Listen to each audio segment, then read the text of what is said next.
Morning all. Okay, let's have one or two games on 5-minute auto pairing. I was thinking of doing a rambling video about evaluating endpoints of the docking computer, guaranteed if-then sequences, but I couldn't stand the video playing it through, so I think I'd rather just play some games and maybe talk about it during the games. Okay. Please don't encourage me to do long rambling videos. Dear oh dear. So I'm back to 2279 under 2300, so indigos. Back to try and play strategically most of the time, I think, anyway. So this is a kind of what's going on here. Can I play for a6 and b5? He's played that. So I'm going tempo on the queen to try and prevent e5 from white.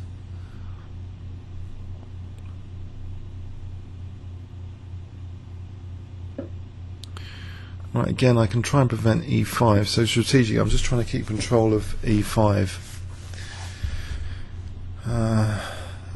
Is there any need for looking at any forcing moves? Like, okay, a knight move, I'll attack the bishop. Knight move here, I'll attack the queen. Maybe f2 is a bit vulnerable.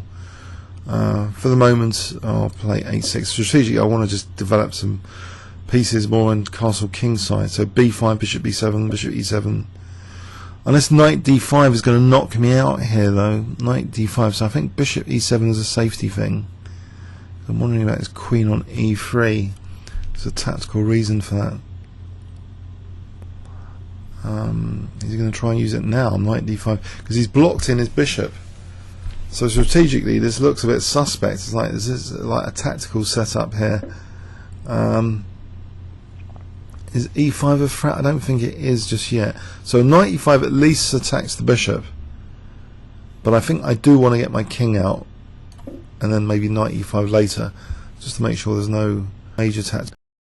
Queen 3 and bishop e6 might be a problem soon, but there's always knight h5 attacking the queen if the bishop was on h6.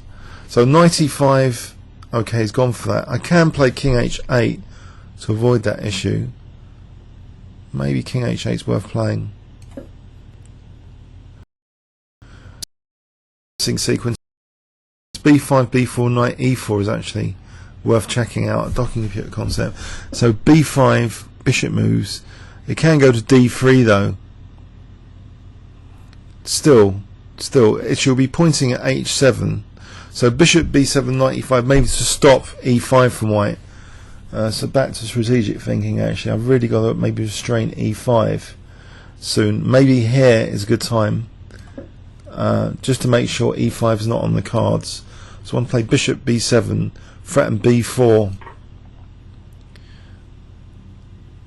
So bishop b7 to threaten b4. Okay, dislodging the knight anyway. Okay, so I've got some pressure on e4. So strategically, it's looking okay so far, the game. Although, is he winning control of c4? Can I put more pressure on e4? If bishop c6, a5 is on b6, so maybe a5 is necessary, but I don't know, knight c4, no, he's tied down to e4 for the moment. So I want to get him bishop c6. He's not tied down, of course. Okay. So knight e4 here, queen e5. Queen e5, knight e5, bishop f6. There might be knight d7, bishop b2. It's getting a bit messy. I'll go for it anyway.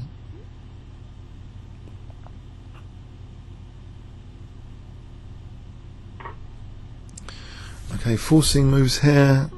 I can't see any useful ones, so I'll take here. So bishop f6, knight d2. And if rook b1, there's knight c3 there. That's interesting. Okay, so I'm hoping this is a reasonable idea to play for bishop b2. So knight d7, bishop b2. Okay, so he might be on a5. I can play this rook to keep guard of a5. There's knight b6. Okay. Problems. I don't want to get too short of time though. So I'm under great pressure here. Loose pieces. Okay, how do I secure that knight? Let me just allow it to nope, lose the exchange. Okay, the knight's tied down to b2 for the moment. Okay, so let's just try like this. Nope, not like that. Okay, now I'm in big trouble. Knight c5. Oh dear. Rook c7, just to try and get out of trouble. There's still knight b6. He's still poking into major squares and running him out of time here for his pawn sack. I'll get some air for the king anyway.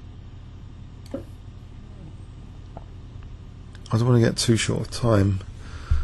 1 minute 51. Okay. Rook c5 here. I want to double on c-file. Or knight g5 is the only move.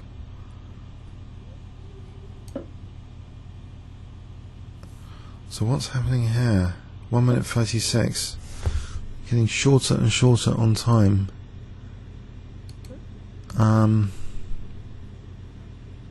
He's got bishop g5 coming up. Great.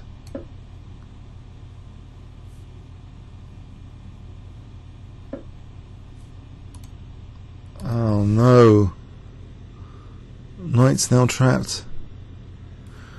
Alright, have to sack here.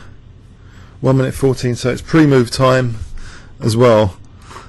So king, I want to try and get as many pawns for the piece and expose his king as much as possible and start using pre-moves to avoid losing on time. If I can take on h4. Okay, maybe g5 and f5.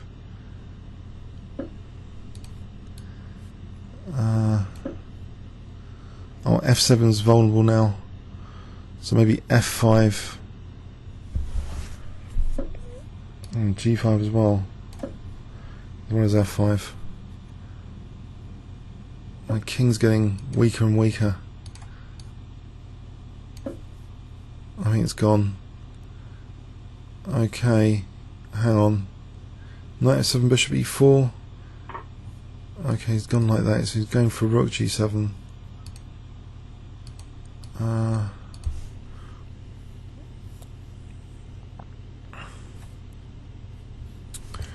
Looks terrible.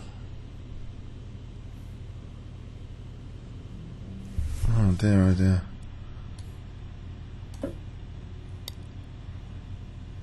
So rook g7, king f8.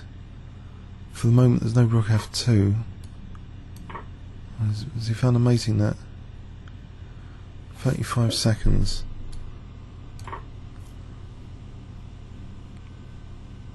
There's a rook g7. So he takes king f7. If rook h7,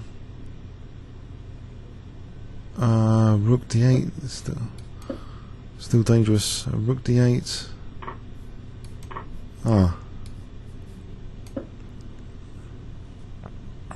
Can I try and get his pawns on the queen side? Is it too late? Bishop c6 to force bishop b5 and takes. Oh, that would have been good. Okay, my a pawns had it. Soon. Mind you, can I get to take his pawns before it's too late? If I can get his last pawns, take on d3 and then king c2. Just leave him with bishop. So pre-move there. Blimey!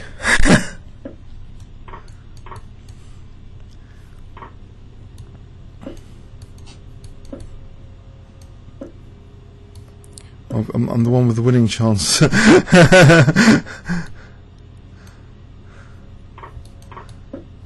don't think it can muck that up. Draw. Blimey, exciting game. I thought I was going to lose on time. It's a bit early in the morning for me to be playing. I thought either my king's going to get slaughtered or I'm going to lose on time. So that was a very, very tricky game. Oh blimey. Anyway, I've spared you the torture of a waffle video anyway. I'll try, basically the concept that I'll try and talk about, if I'm going to talk about looking at forcing moves, is trying to evaluate basically the end positions of such analysis more critically. But hopefully that will become more evident in the next few games. Comments or questions on YouTube? Thanks very much.